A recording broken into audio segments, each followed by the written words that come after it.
Hi friends! ఇది పాట కాదు నిజం. నాన్న చెప్పిన మాటలు పాటగా మలిచాను. వినండి. ఆరుగురు అన్నారు నువ్వు ఎలా సాకుతావన్నారు. మా నాన్న ఆరుగురు 6 కోట్లన్నారు. ఆడపిల్లలకు అసలు చదువెందుకు అన్నారు.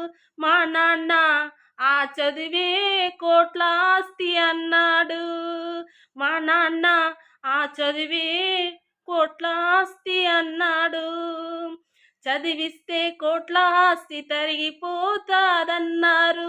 ఏదైనా పని కన్నా పంపిస్తే పైసలన్నా వస్తాయన్నారు.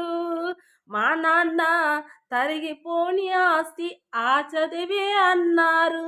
మా నాన్న తరిగిపోని ఆస్తిని మా ఆరుగురికి ఇచ్చారు. ఈ పాట నాన్న జ్ఞాపకాలతో.